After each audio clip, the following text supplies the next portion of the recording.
Hello, Education 1030 students. I hope everyone had a great week last week. So we just finished our Unit 3 exam, and you also submitted your last Exploring the Field video reflection. So I kind of wanted to pull up the calendar here because I wanted you to see where we are in terms of what we're focusing on for the remainder of the semester and kind of what your expectations are in terms of getting everything done before the end of the semester because it is coming to a close very quickly.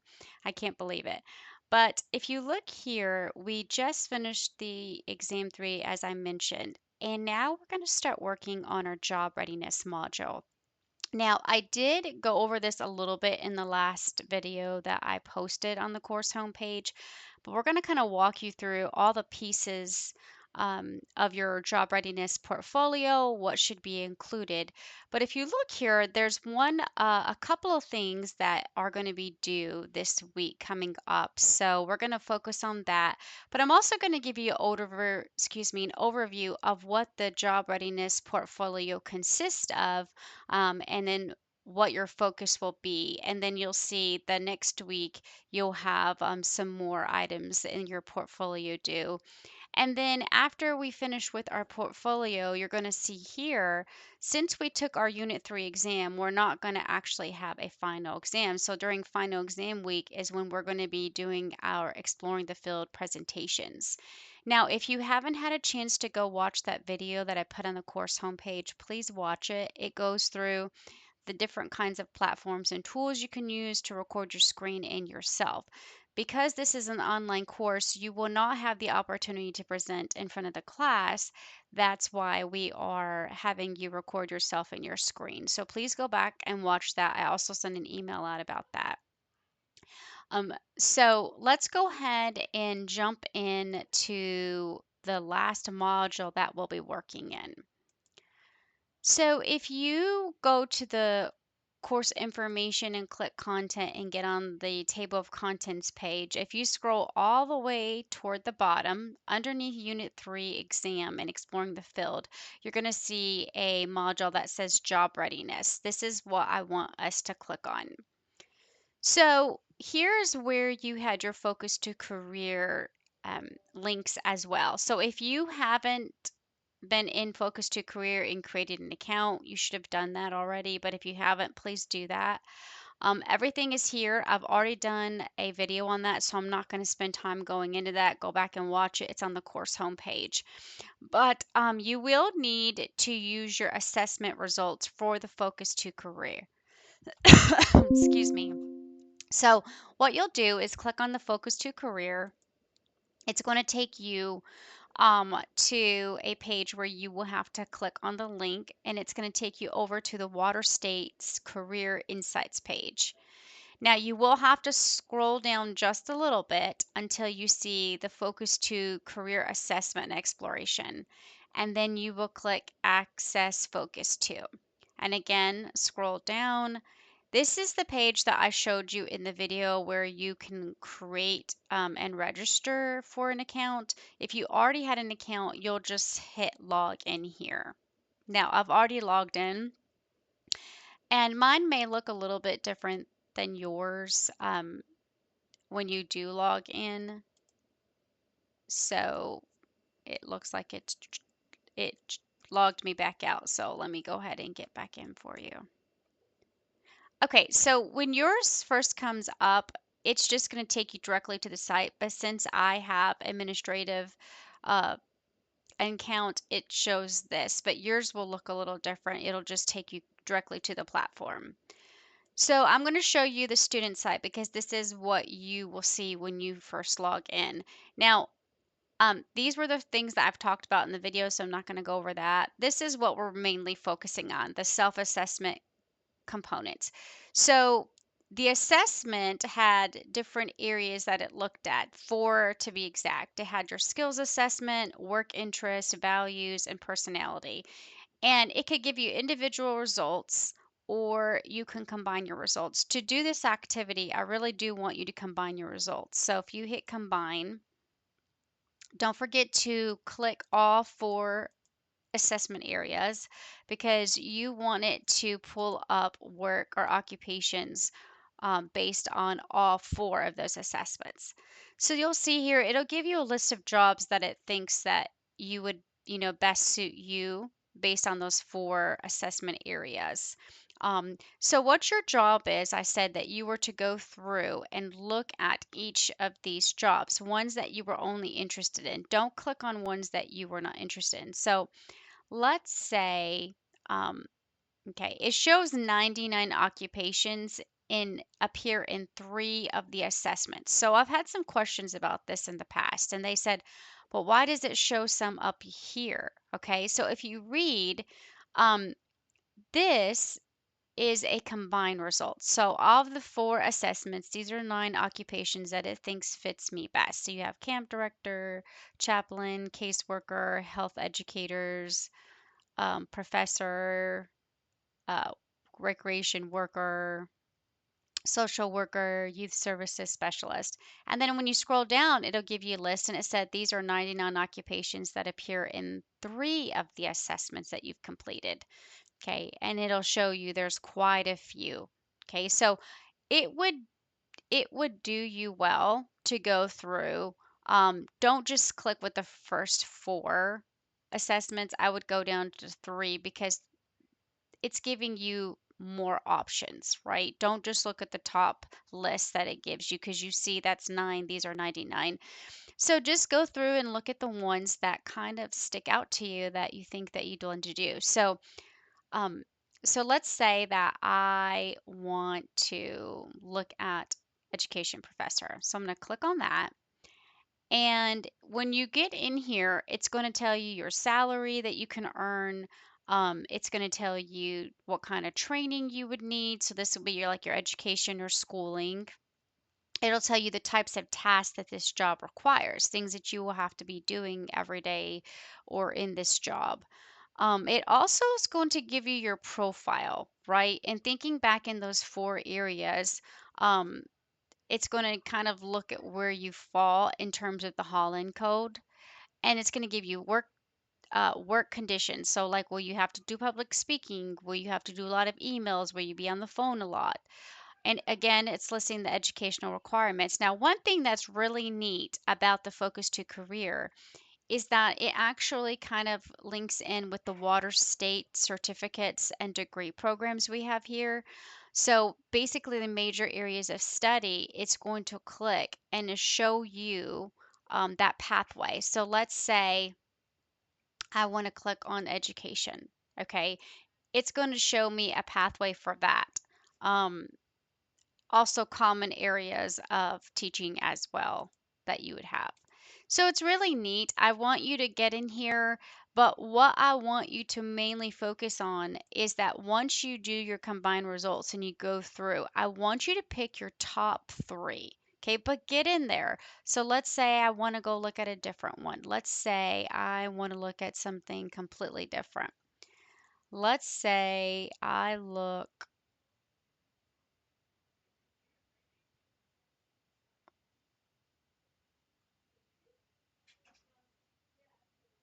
let's say I want to look at occupational therapist. Okay, so one thing to note too is that it has other links. Like it gives you a quick overview. It'll tell you the job, it'll tell you the different jobs underneath this type of field, right? So these are all the ones related to that field, the most money you can make and what it falls under. Okay, so this occupational therapist would fall under a healthcare practitioner's. Um, so the reason it picked this is based on your values and personality assessments. It felt like this might be a good option for you. So I'm going to click on occupational therapist. And again, it tells you the most money you can earn, what kind of training you need, your job tasks, how many job openings there are annually in the United States, your values. This is showing why it picked that. You like helping others. The skills, based on your skills, it felt like this might be your skills assessment. It might be a good option for you. Here are your work conditions. Here, and again, your educational requirements, you got to have a master's degree. Some places require a PhD or doctorate degree for this. And then it's going to show you too the areas of study connected to this. So I can do pre-occupational therapy, and I'm going to click on it. Okay, and it's going to give me this. If I click on the arrow, this is just like a summary, but if I click on the arrow, it's going to take me to the Water States Pre-Occupational Therapy Associate of Science page. And it's going to show me um, a little bit more about it. But what's really neat is if you, at the very top, if you click to the left curriculum, it's going to show you the pathway of the kinds of courses you would have to take. So it's really neat. So get in there, take your time, pick out your top three. And the reason I say that is because that's what you're going to use to complete your first assignment for the job readiness, which is called the Career Interest Worksheet. Okay, there is a Dropbox link. This is going to be due on Thursday, April 16th. But if you click on the Career Interest Worksheet, and based on those top three that you had from the focus to career, I want you to list them. Okay, so the order I want you to list them in is your career choice one is your top choice, the second choice, your third choice.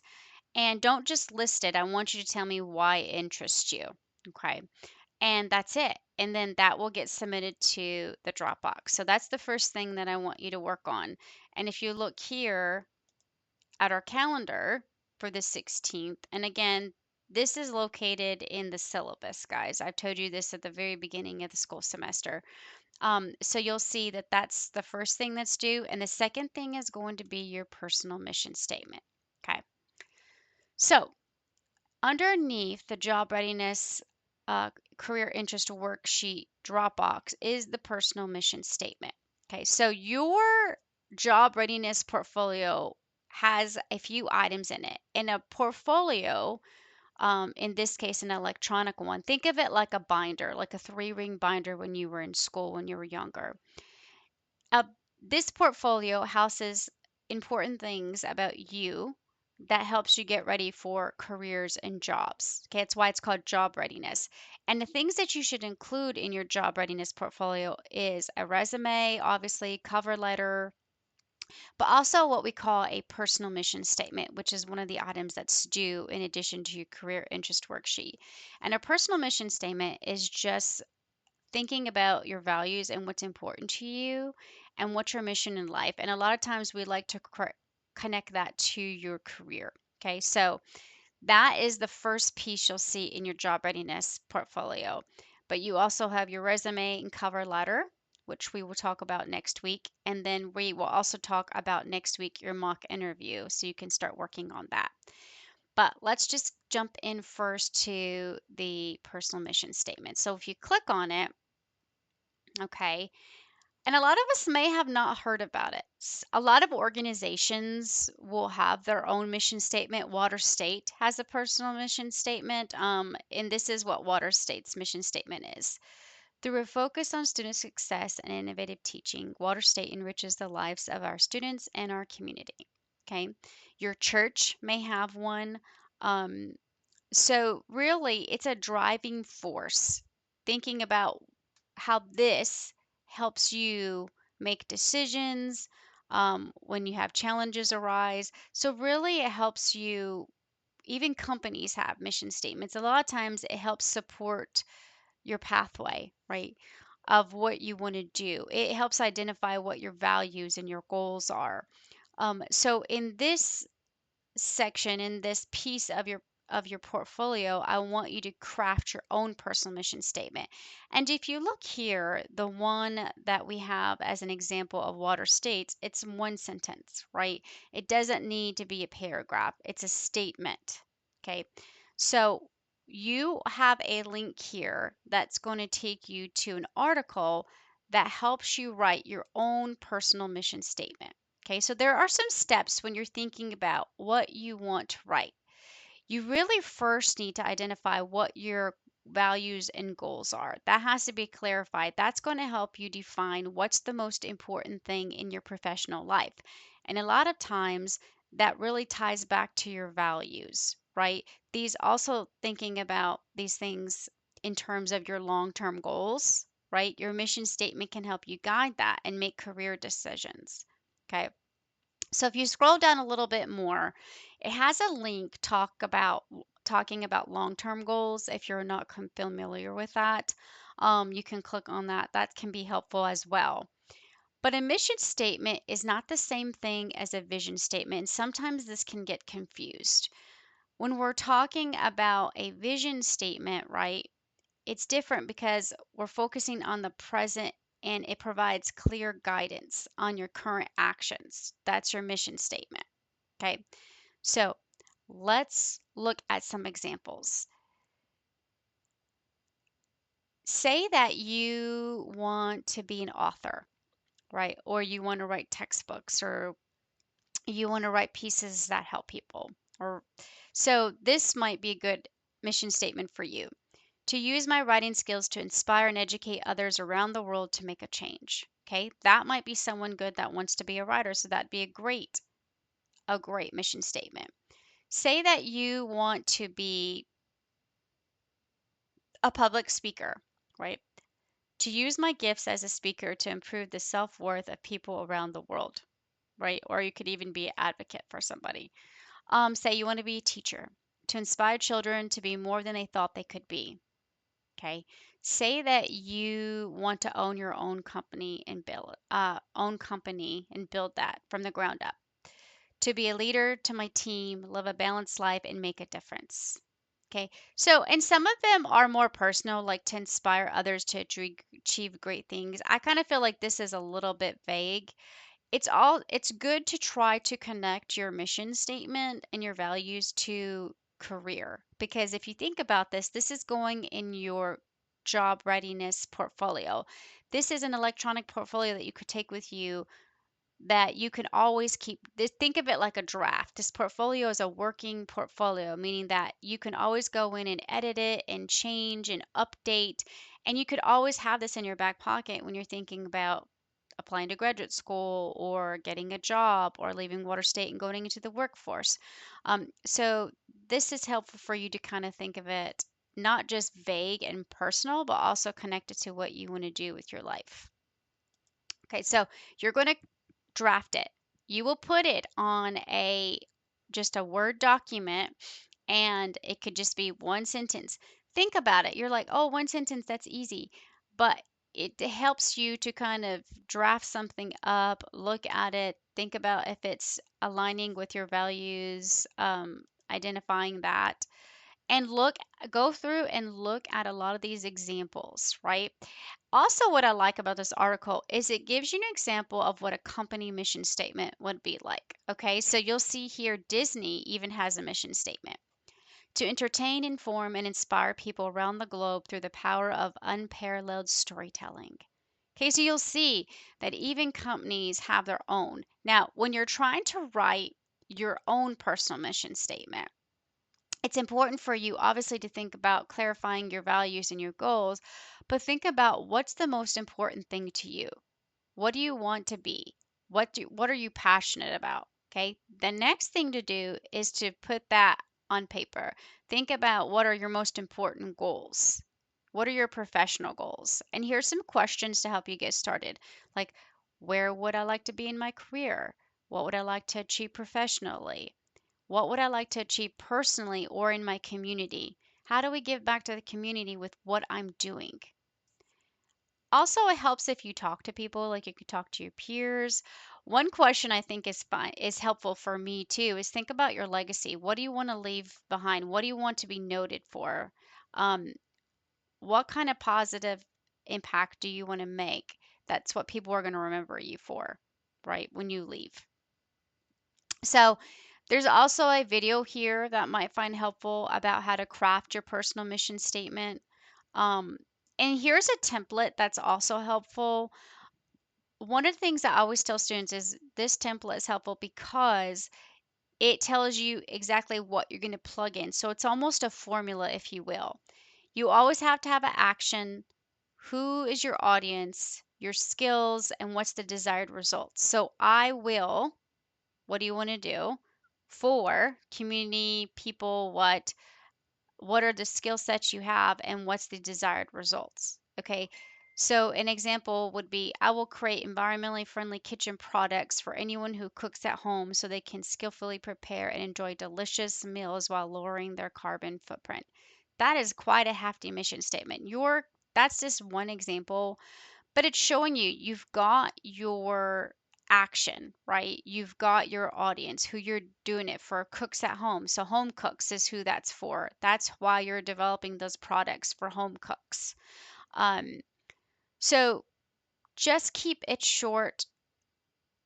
Make sure it's one sentence. Focus on what really matters the most to you and be true to yourself. Don't try to copy what other people have in these examples or other company has. It's mainly about you. That's why it's called personal mission statement. But you will put that one sentence or statement on a Word document. And that is going to actually be put in the Dropbox. And I'm going to show you where you're going to put both your career interest worksheet as your personal mission statement.